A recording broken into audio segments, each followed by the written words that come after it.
Ramen versus cigarettes. The shift that changed prison markets forever. Don't miss out on more true crime stories. Hit subscribe, like, share, and join the conversation in the comments. It started with a fight that left the cafeteria floor covered in instant noodles. At California's Richard J. Donovan Correctional Facility, guards rushed in to separate two inmates locked in a brutal brawl, one clutching a sharpened toothbrush, the other clutching a half-empty bag of top ramen. The reason for the attack wasn't drugs, money, or gang territory. It was soup. The prized packets of ramen noodles that had quietly replaced cigarettes as the most powerful currency behind bars. As officers restored order, the discovery shocked even veteran guards. Inmates weren't fighting over contraband tobacco anymore. They were fighting over lunch food. One investigator later recalled, "It's not about getting high anymore. It's about eating." But the ramen fight wasn't just one random clash. It marked the moment when a new economy was born, one that revealed the dark truth about hunger, control, and desperation inside America's prisons. The guards bagged the evidence: broken noodle packets, torn commissary receipts, and even handmade price lists taped to bunks.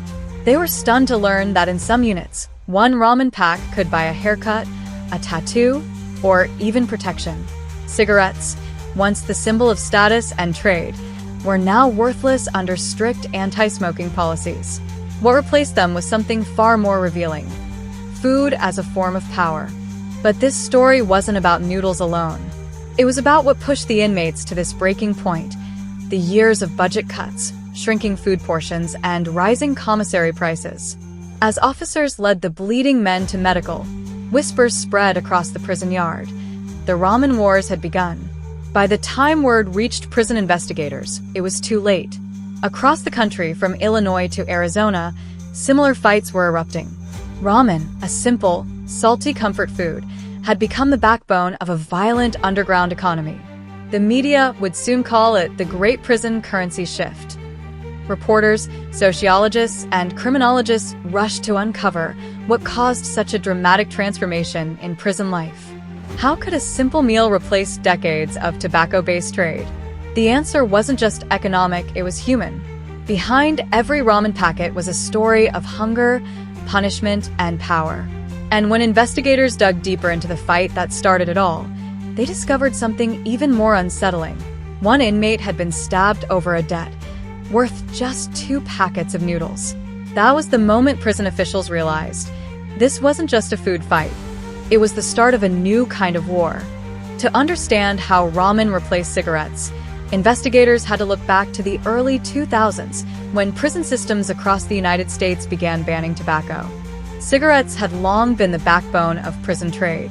A pack could buy laundry services, protection, or favors from guards. But as smoking bans took effect, the entire underground economy collapsed overnight. Inside Illinois' Menard Correctional Center, researchers noticed something strange. Inmates weren't just restless from nicotine withdrawal, they were hungry. State budgets had been slashed, food portions were shrinking, and prison cafeterias were serving fewer calories than ever before. For many inmates, commissary ramen became more than a snack, it was survival. By 2013, a sociology professor named Michael Gibson-Light began investigating this shift. His research uncovered what prison staff had missed: a new economy built not on pleasure, but on need. Inmates were using ramen packs to barter for everything from clean clothes to legal advice.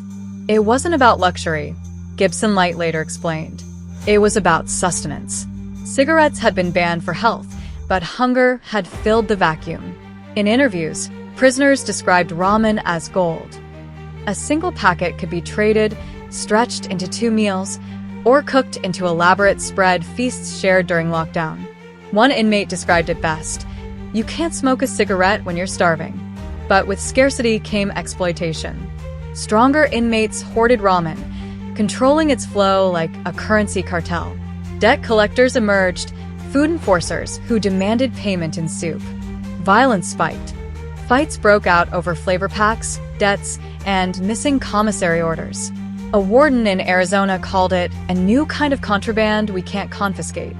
The story that began with a fight over soup now revealed something far deeper: how the smallest policy change could reshape an entire world. In prisons where guards could no longer profit from cigarette smuggling, some began manipulating commissary orders instead. A few officers were caught reselling ramen at inflated prices, exploiting inmates' hunger for their own gain. Families of prisoners were heartbroken. Phone calls from loved ones shifted from asking for cigarettes or stamps to desperate requests for more ramen money. In letters later used by reporters, one inmate wrote, "If you want to survive in here, you gotta eat. If you want to eat, you need noodles." The public barely noticed, until one viral news story exposed how a $2 pack of ramen could spark a riot, buy safety, or pay for a beating. The ramen economy wasn't just a clever phrase anymore. It was the real market of survival in modern incarceration. But just as investigators thought they had mapped the new trade system, one correctional officer came forward with a chilling confession. Ramen wasn't just being traded for food or favors anymore. Something darker was being bought and sold. The confession came from Officer Daniel Myers, a veteran guard at the Arizona State Prison Complex. He told investigators that ramen wasn't just being traded for food or protection, it was being used to buy silence.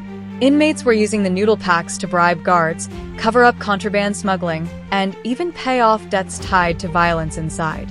What started as a harmless substitute for cigarettes had turned into a black market economy fueling corruption on both sides of the bars. Myers revealed that certain guards had realized the value of ramen early. They began controlling commissary distribution, deciding who got extra packs and who went hungry. It wasn't just soup, Myers said during a taped interview. It was leverage. The guards who played along could earn loyalty and keep order. Those who didn't often faced threats. In one case, an officer's car was set on fire after he refused to move noodles for a gang leader. The discovery stunned prison officials. Investigators traced ramen debts that linked to violent assaults, stolen commissary funds, and even an inmate's mysterious death. A man found in his cell with no visible wounds, only a note that read, "Debt paid." Forensic teams later learned he had traded away his food for weeks, starving slowly in silence. Media outlets began calling it the economy of hunger. The Washington Post, NPR, and The Guardian all covered the strange rise of ramen as prison currency. But behind the headlines was a chilling truth. The shift wasn't just about noodles or cigarettes. It was a reflection of how neglect, policy, and survival had collided in America's prisons. Dr. Michael Gibson-Light, the sociologist who first documented the ramen trade, summed it up during a televised interview. Cigarettes were a symbol of choice. Ramen became a symbol of necessity. When you take away dignity and food, even soup becomes a weapon. In response to the growing chaos, several prisons quietly increased food rations and limited ramen purchases. Some facilities even banned certain flavors to slow down the trade, but it was too late. The underground ramen market had spread nationwide, reshaping life behind bars. Years later, inmates still talk about the noodle wars, the fights, the debts, the betrayals, and how something so simple became so powerful.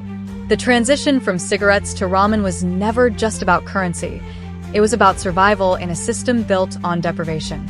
As one former inmate put it best in a 2018 interview, "You can take away the smoke, you can take away the money, but as long as men are hungry, they'll find something to trade." The ramen packets still sit on commissary shelves today, silent reminders of how one small change, a smoking ban, reshaped an entire world.